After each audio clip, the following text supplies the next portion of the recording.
I inquired about her illness, and the little girl said she's dying. I took the Blessed Sacrament and holy oils. I climbed up 5 dingy flights of stairs to one of the dirtiest rooms that I was ever in. Meat, fat, papers, rags on the floor, and over in the corner a dirty cot.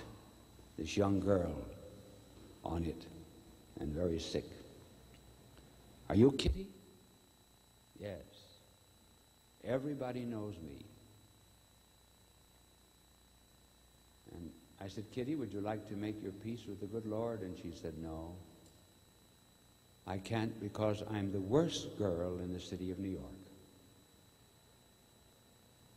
No, I said, you're not the worst girl in the city of New York, because the worst girl in the city of New York says I'm the best girl in the city of New York.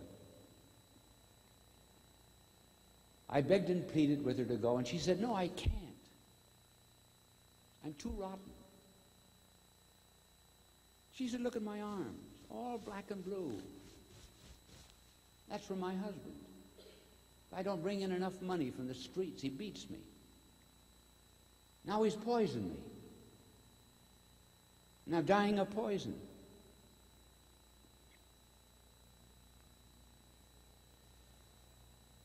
And I rehearsed for her the parables of our blessed Lord, and finally she went to confession. But I had not anointed her, because it took so long to convince her of mercy.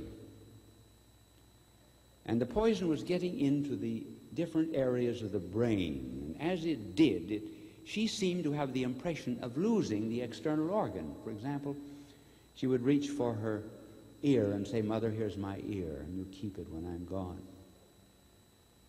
And here Anne, there was a girl who came in the room whom she begged to give up her life.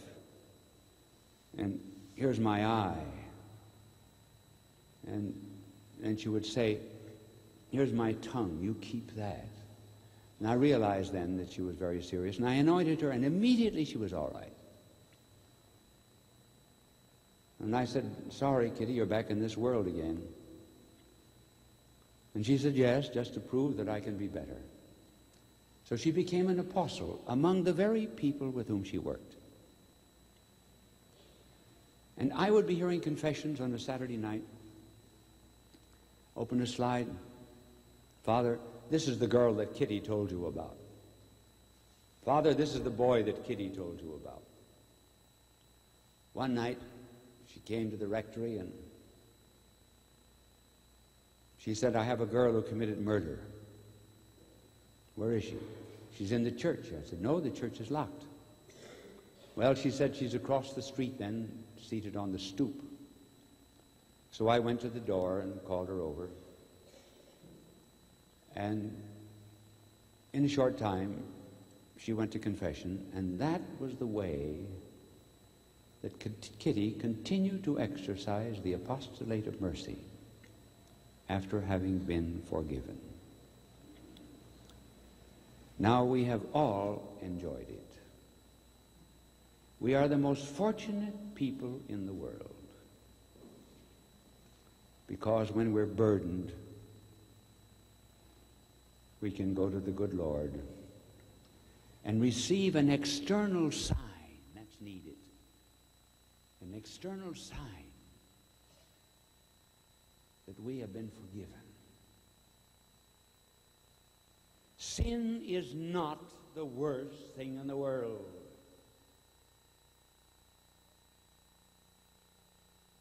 The worst thing in the world is the denial of sin. If I am blind and deny there's any such thing as light, will I ever see? If I am deaf and deny there's any such thing as sound, will I ever hear? And if I deny that I am a sinner, how can I ever be forgiven? So worse than sin is the denial of sin, which is our modern attitude toward life. If then your soul is burdened, Take it to the Lord. He died for you. He will forgive you. And just as there's hardly anything more refreshing than a good bath, so there's nothing spiritually more refreshing than an absolution. The beauty of it is we can start all over again. The Lord's mercy is unlimited, but we just have to have trust in Him. So I will leave you this consoling thought. If you had never sinned, you never could call Jesus